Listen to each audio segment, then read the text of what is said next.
Chemical reaction of carbonyl aldehyde ketone में यह आज हमारा सेकेंड लेक्चर है। प्रीवियस लेक्चर में हम लोगों ने न्यूक्लियोफिलिक एडिशन रिएक्शन को देखा था।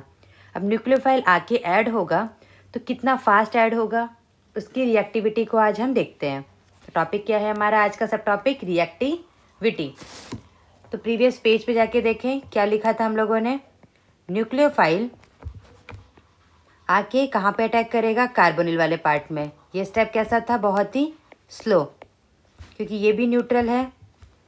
ये वाला सेंटर था हमारा इलेक्ट्रोफिलिक सेंटर, ये आके अटैक कर रहा था। ये स्टेप हमारा स्लो मतलब रेट डिटरमाइनिंग स्टेप। रिएक्शन का रेट इसी पे डिपेंड करेगा कि ये कितना जल्दी आके इस पर रिएक्ट कर रहा है। तो न्यूक्लियोफाइल कब जाके अटैक करेगा? न्यूक्लियोफाइल के पास इलेक्ट्रॉन ज़्यादा है, तो बोले 3 बार।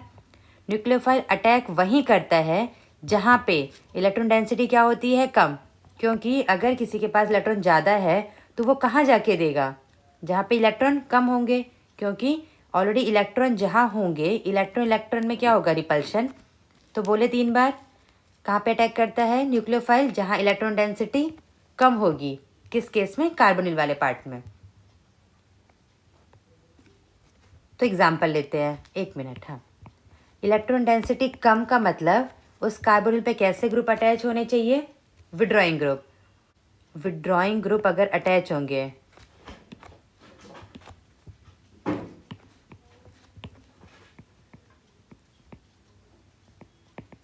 Reactivity increases. कब?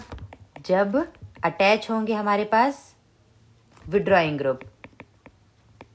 विड्रॉइंग ग्रुप क्या कर लेंगे? इलेक्ट्रॉन्स को विड्रॉ कर लेंगे, तो वहाँ पे इलेक्ट्रॉन हो जाएंगे कम, तो वहाँ पे जाके हमारे न्यूक्लियोफाइल अटैक करेगा। अटैच विड्रॉइंग ग्रुप मतलब -I -M ग्रुप ज़्यादा होंगे तो रिएक्टिविटी बढ़ जाएगी। और रिएक्टिविटी कब कम होगी? जब वहाँ पे डोनेटिंग ग्रुप होंगे। ऑलरेडी डोनेटिंग ग्रुप है, इलेक्ट्रॉन ज़्यादा है वहाँ पे, तो न्यूक्लियोफाइल क्यों ही जाएगा? अगर आपको कहीं पे जाके डोनेशन करने जाना, डोनेट करना है, मतलब न्यूक्लियोफाइल के पास इलेक्ट्रॉन है, वो इलेक्ट्रॉन देने जा रहे हैं, तो अगर आप भी डोनेट करने जाएंगे, यहाँ पे 2 गांव हैं, एक गांव में ऑलरेडी डोनर ग्रुप है, तब कहाँ जाएंगे? जहाँ पे डोनर ग्रुप नहीं है, यानी जहाँ पे इलेक्ट्रॉन कम है, यहाँ पे जहाँ पे ज़रूरत ज़्यादा है। तो उसी टाइप को यहाँ भी वैसे ही याद रखेंगे।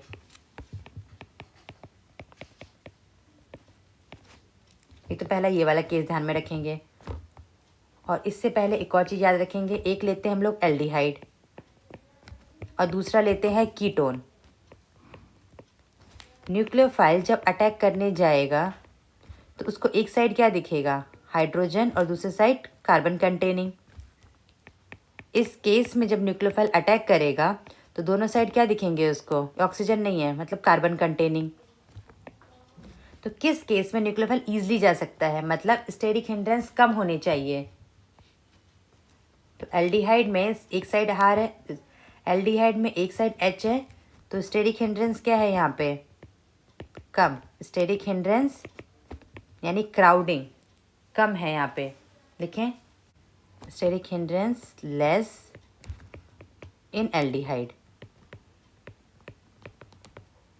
अगर आपको कहीं पे अटैक करना है तो इलेक्ट्रॉन तो कम होने ही चाहिए, उसके साथ साथ क्राउडिंग कम होगी, तभी तो आप इजीली जा पाएंगे। तो इसका क्या समझ में आया? इन दोनों में से कौन ज़्यादा रिएक्टिव हुआ?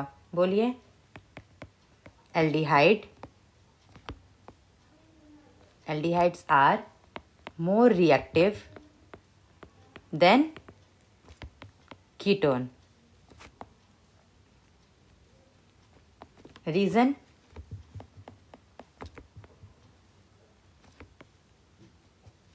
रीज़न क्या बोलेंगे आप लोग? Because in aldehyde. फटाफट बताएं कि इसका रीज़न क्या लिखेंगे?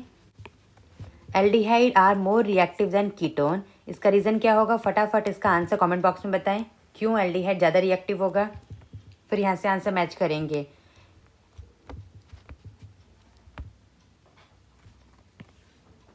क्या आया?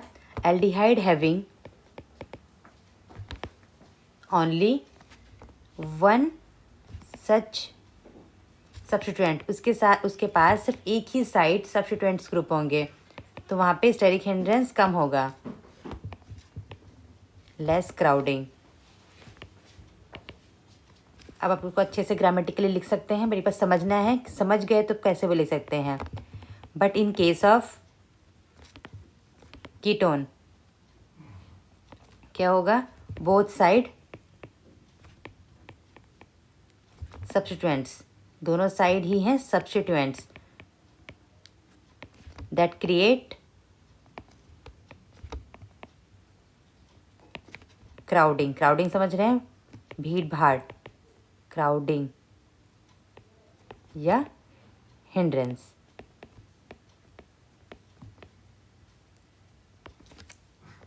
क्लियर, हमने 2 पॉइंट देखे, न्यूक्लियोफाइल कब कब अटैक करेगा, जब इलेक्ट्रॉन डेंसिटी कम होगी, और दूसरा केस कि अगर एल्डिहाइड है, और एल्डिहाइड और कीटोन में कहाँ पे अटैक पहले करेगा, एल्डिहाइड में। तो फर्स्ट एग्जांपल लेते हैं ए। आपके पास 3 केस हैं, 1 2 3, बताएं फटाफट इसका आंसर क्या होगा।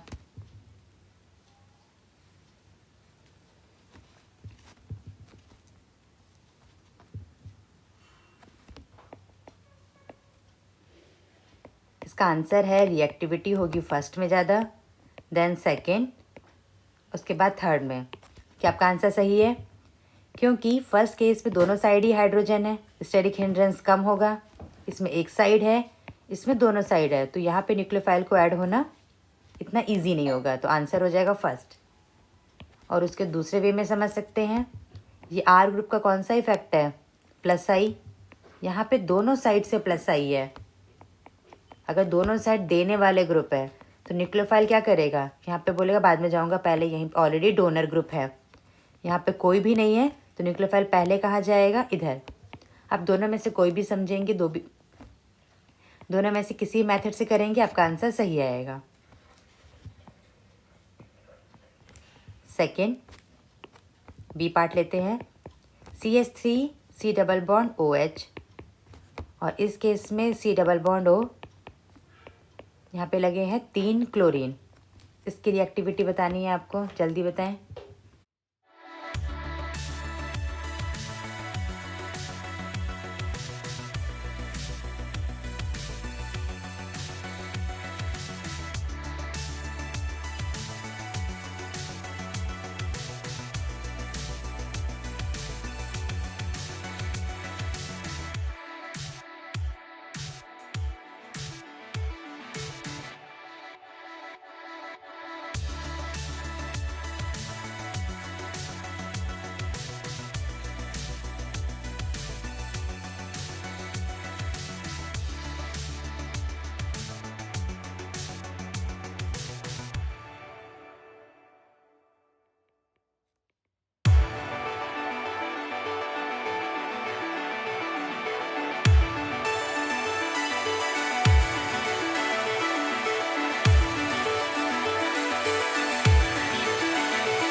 इसके फर्स्ट केस में CH3 ग्रुप लगा हुआ है, कैसा है इसका इफेक्ट, प्लस आई। इस केस में क्लोरीन है, क्लोरीन का इफेक्ट होता है विड्रॉइंग, यहाँ पे है माइनस आई, तो विड्रॉइंग ग्रुप लगे हुए हैं, तो क्या करेंगे, इस कार्बन पे इलेक्ट्रॉन कम कर देंगे। तो इलेक्ट्रॉन कम करेंगे तो न्यूक्लियोफाइल कहाँ जाएगा, इसी के पास। जहाँ पे विड्रॉइंग ग्रुप लगे होंगे रिएक्टिविटी वहीं फास्ट होगी। डोनेटिंग ग्रुप रिएक्टिविटी को कम करेंगे क्योंकि कौन आ रहा है, इलेक्ट्रॉन रिच वाला पार्ट। सी ट्राई करें। अपना गेट बंद करो। सी का क्या आंसर है, जल्दी जल्दी बताएं। उसको स्टार्ट करने से पहले आप ध्यान से देखें, जहाँ भी ऑक्सीजन हो, एक्स्ट्रा ऑक्सीजन कहीं आ जाए तो फटाफट उसका लोन पेयर बनाएंगे, क्योंकि लोन पेयर की वजह से रेजोनेंस होता है।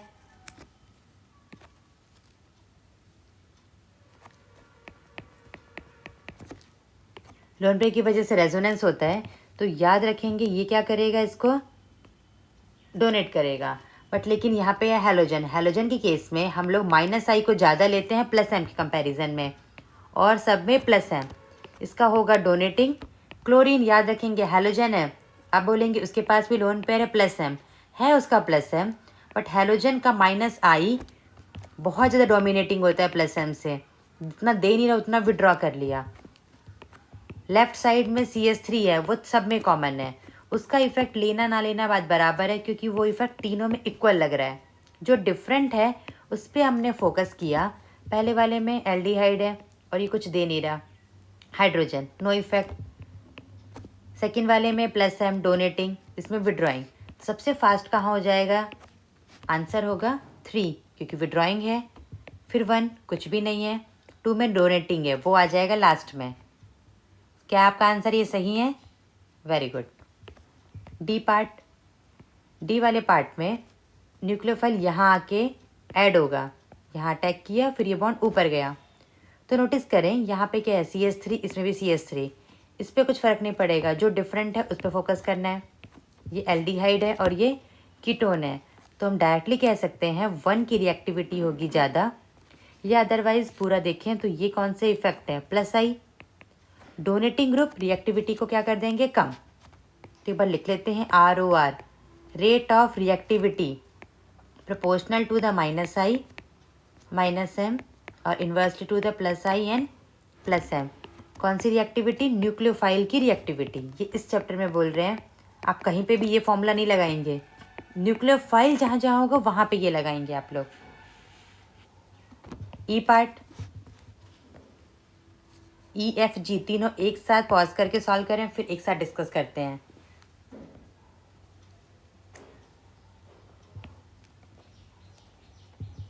फर्स्ट वाले में एल्डिहाइड है और यहाँ भी एल्डिहाइड है, दोनों जगह एल्डिहाइड है। पर नोटिस करें इसका जो पाई बॉन्ड है, हम लोगों ने रेजोनेटिंग स्ट्रक्चर मेसोमेरिक वाले में देखा था, ये क्या करेगा, ये इलेक्ट्रॉन बाहर आएंगे। हम लोगों ने ये देखा था कि बेंजीन पे जो CO ग्रुप लगे हैं, इसका इफेक्ट क्या होता है, विड्रॉइंग। तो इनडायरेक्टली अगर हम इस पे फोकस करें तो क्या कर रहा है, ये बेंजीन से इलेक्ट्रॉन ले रहा है, तो इसके पास इलेक्ट्रॉन डेंसिटी ज़्यादा हो गई। दोबारा देखिए, कंफ्यूज नहीं होना है। बेंजीन पे लगा है CO ग्रुप, तो रेजोनेंस के थ्रू ये इलेक्ट्रॉन इधर आएगा, ये इधर, तो कार्बन पे इलेक्ट्रॉन बढ़ गए।